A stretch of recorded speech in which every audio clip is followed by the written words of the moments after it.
Welcome back. I'm Doc Jen. And I'm Dr. Dom. And we are going to go into bloating. We all experience it sometimes, don't we?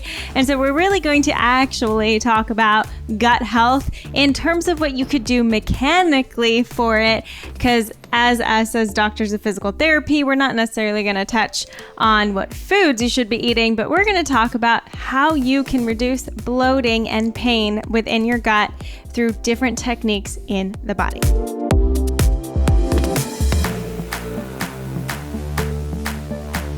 Yeah, we talk a lot about mobility of the body and the joints and the muscles, but something that's just as important to the mobility and health overall of our bodies is our organs in our abdomen and how those things are moving. And we will develop a lot of pain throughout life based on how our stomach's feeling or based on the different pains we get in our abdomen. So we're going to touch a little bit into those kinds of things today. Yes, and I'm excited because this is only going to help confirm even more how the body is all connected. We talk about this all the time. Everyone's heard it, but now we're going to actually dive in a little bit deeper, literally deeper, into how your organs are connected, the motility of your intestines, and how that relates to the mobility and the access and the health of our entire bodies. So you keep using this word motility. I think we should explain a little bit of what that means. It's just this interesting word that means, the movement of things through our organs, or, we might be talking about our intestinal motility. So we've got these big intestines, our small intestine, which is really just throughout the bulk of our abdomen because it's so big. And that's what all the food starts to get processed through. And then it goes into our large intestine, which kind of wraps up along the outside of the right of our body, across the top, right underneath where our ribs are, and then down the left side of the body. And motility meaning the movement of all that stuff through those intestines, through the stomach, and out of us.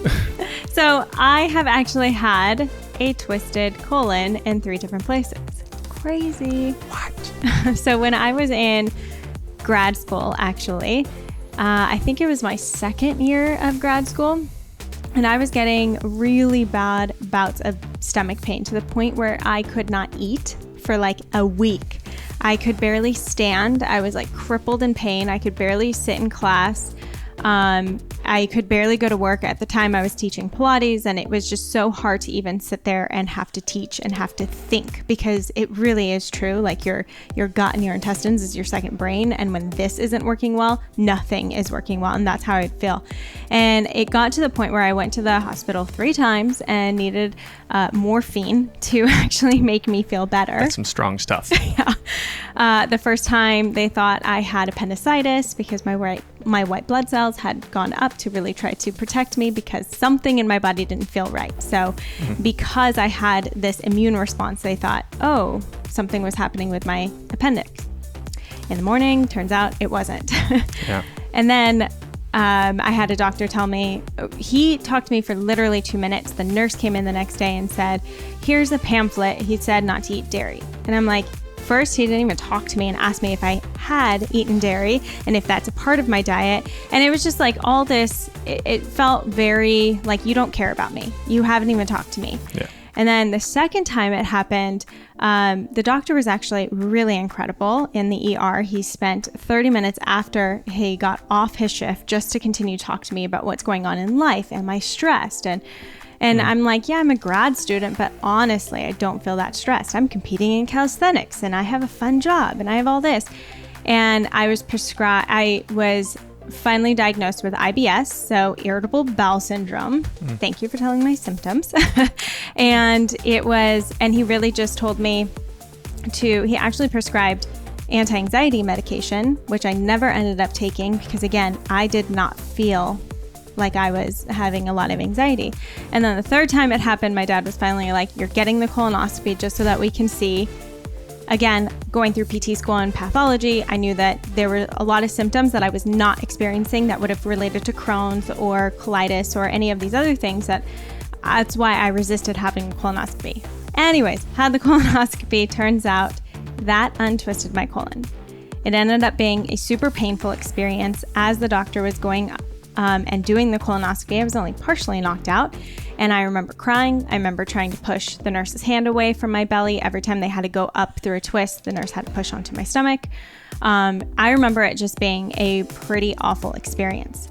At the end of the day, after it was done, he was like, we untwisted it, you're good, but couldn't tell me why it got twisted, what I could have done for it, and how I can prepare in the future. And that's really what drove me down, understanding health and how foods relate to the body. But now I wish I had this understanding that we're going to talk about today in terms of how you can mechanically support the pain that you have in your stomach as well. I've noticed sometimes that when you get stomach symptoms coming up, like you'll even have a little bit of that, ooh, like I don't want my colon to get twisted again, because Fear. because you never really knew exactly what caused it, right? And so I think that some of the practices we go through today are going to help any of the listeners or people watching just explore that a little bit. Yeah. You know, I've mentioned, maybe if you've listened to some of the previous PT pros, that I had an inguinal hernia, which is kind of just down near the groin. I had a pulling apart of some of the fascial layers that kind of hold our intestines in and hold our abdominal organs in. And to the point where when I would cough or when I would talk really loud or bear down at all, I had a little bit of a protrusion or something kind of poking out the bottom of my abdomen. Well, my dad is the family physician, so he's like, yep, you've got a hernia. And so they did a surgery to patch it up, right? And put a mesh in there. And so they put this mesh into my inguinal area. Great, it's fixed, right? Or so you think, because a few years later, I'm having a lot of low abdominal pain again, and a lot of that pelvic kind of area pain that I was experiencing when I had this hernia in the first place. And I'm like, Dad, it's happening again. Like, I'm having this thing again. And then, so they ended up going in after I complained about it enough to have another exploratory surgery. And they're like, nope, the mesh is still in place. Like, you're fine. You're good. And again, that's where it's like, well, why am I still having all this pain? And now, after I've gone through PT school and I've done a lot of work in my abdomen and how I breathe and in how I support my abdomen, I'm just realizing that I never fixed anything. We put a mesh in there that then kind of adhered down to some of those layers of fascia, that when I would do high level athletics, like I was still playing football in college, I was still lifting weights, I was still putting a lot of pressure into my abdomen, and those organs were still wanting to push out the front, even with that mesh there. So that's why I was still experiencing a lot of those symptoms. And I still, to this day, when I do certain abdominal exercises or core exercises, feel different pulls and tugs down there. But again, as long as I know I'm supporting, as long as I know I'm breathing well and doing some of the visceral mobilization stuff that we're going to kind of touch into, it's just me exploring how to re-educate my abdomen as to how to support in that area now. And I think it's so incredibly important to understand, like, especially you going through surgery, me going through colonoscopy, this is a pretty popular thing that doesn't get to talked about hardly ever. We don't talk about the intestines a lot. We don't talk about the motility and the things and the mechanical tools that you can use. We usually talk about, well, what's the fix? What's the pill that I'm going to take in order to help me relieve and feel better? When really, there's so much that we can do to help support it. And I just want to touch on real quick, because you mentioned like the fascia in the area. Yes. And in case you didn't remember, we've talked about fascia before, but it's your connective tissue. So think of it like that connective layer. And usually when people think about fascia, we're thinking about the connective tissue that overlays your muscles. Well, fascia actually goes all the way through the body. It's kind of like, you can think of it as different layers, but it's just literally what connects our entire body, and why our organs are connected to all the way up through our skin. So right underneath our skin, we have superficial fascial layer. Then we have layers of fascia underneath that, and then layers of fascia on the muscle tissue, and then layers of fascia into the organs and that wrap around the organs. And what this means is that we're going to have fluids all throughout these areas as well, and all throughout the fascia. And when the fluids that support and wrap around and interweave through the fascia are not moving well, we slow down the process and the ability to move through the intestines, the muscles, and the tissue all throughout our entire body. When I had my issues with my hernia and had really tight fascial layers kind of in that low abdomen, that impacted the way my back felt. That impacted the way my upper back and neck felt. And I really didn't start to realize that until I became aware of it and started tapping into it a little bit. So just knowing that everyone's insides look a little bit different. Yeah. We're not symmetrical on the insides. We have this big liver that sits right underneath the right side of our rib cage that's like football shaped and football sized. We have our stomach and our spleen and our pancreas on the left side and kidneys on each side that are a little lower. So on our insides, we aren't symmetrical. So we need to be able to make sure that all of these organs have that mobility, know how to move about the space that they occupy, and allow some of that fluid to move through these layers and get to the organs and make sure that they're functioning okay. Quick little review. Right underneath your rib cage lies your diaphragm. And this is what everyone talks about, diaphragmatic breathing.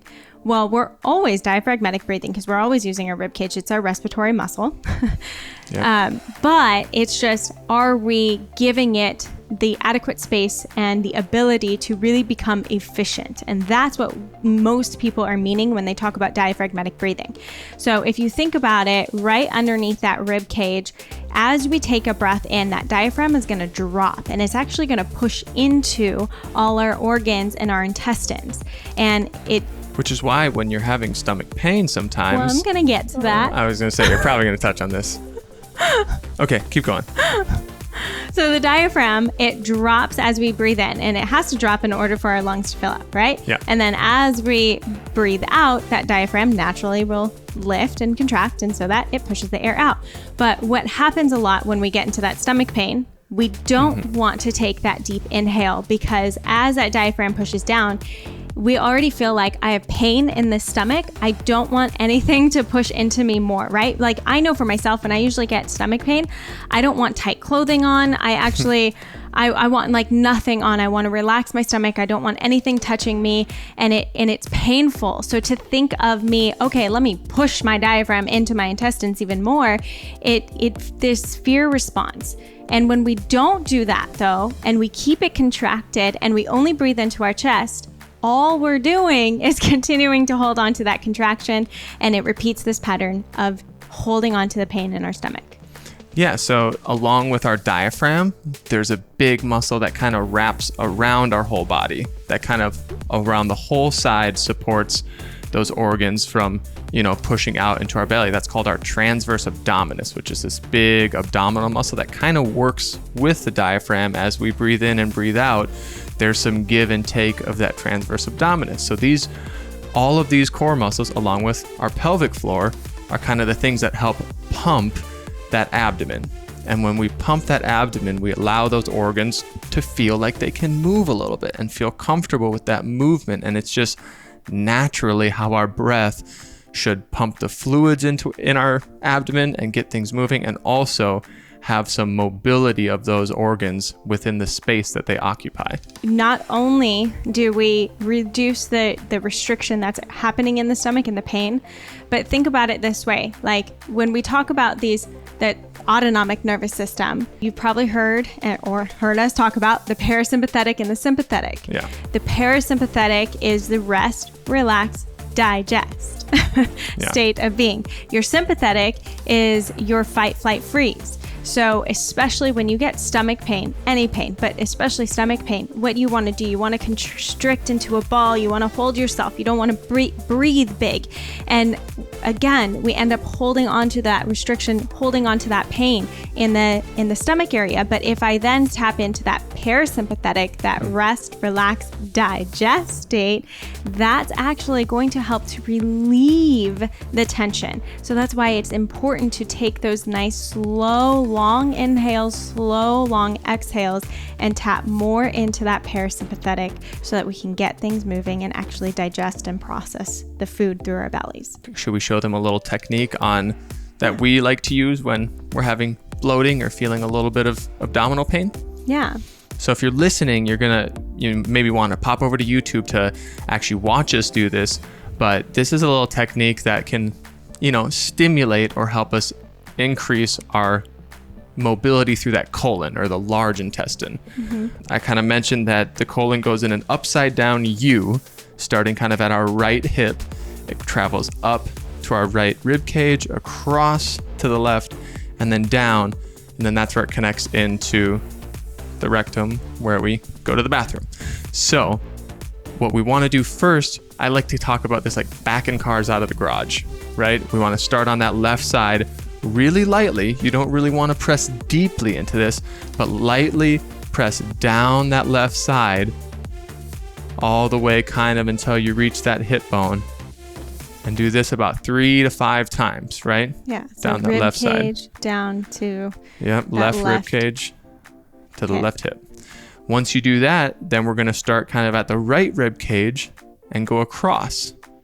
This is the next section of the driveway that we got to clear out.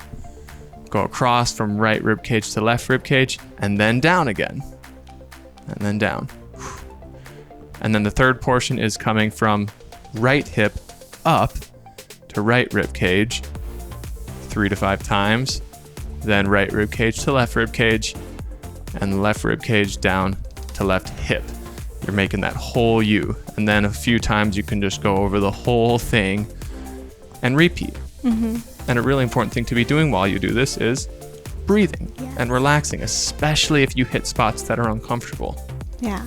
And remember, tapping into those slow exhales is going to turn off that sympathetic. So it's going to turn off that flight, fright, freeze, that constriction that we feel within our body, especially when we have moments of pain. So just exhaling nice and slow every time you go across, it kind of helps you to remember, like, you're going gentle with this motion within the belly, and you're just allowing that body, again, kind of stimulate that vagus nerve, decrease that tension, decrease that inflammation, and help to get things moving and feeling better with decreased pain.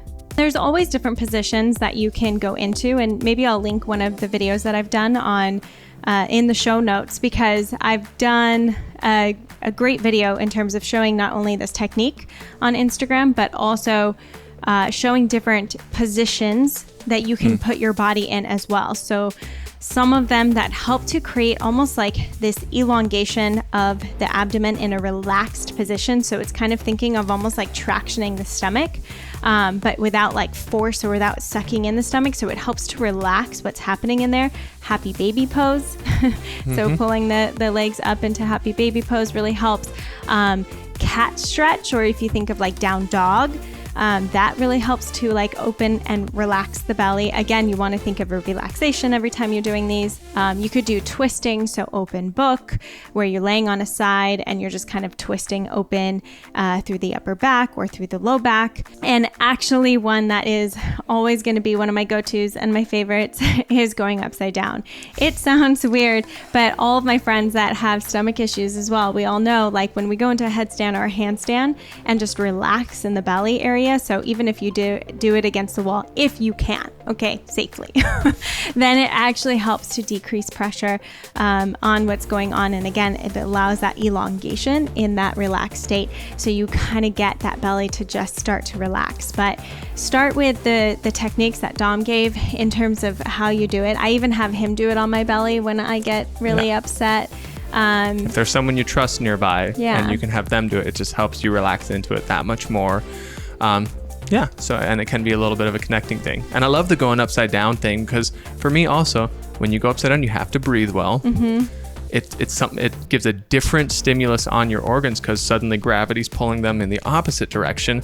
So you're honestly working with that breath and giving a little bit of a physical stimulus with gravity suddenly getting flipped upside down on it. So I really haven't tried that one myself, because I'm not as great as going upside. It's not the first thing I do is try to go upside down like Jen might, but yeah. Thanks so much for sticking around and watching another PT Pearl from the Optimal Body Podcast. We love being able to bring this information and just have you think of things in a different way. So hopefully this helps to reduce any bloating or symptoms that you're experiencing in your stomach. If you liked it, subscribe, comment below, let us know how it affects you, and let us know what you want to learn about next. We're so excited to continue to come back and drop these pearls for you.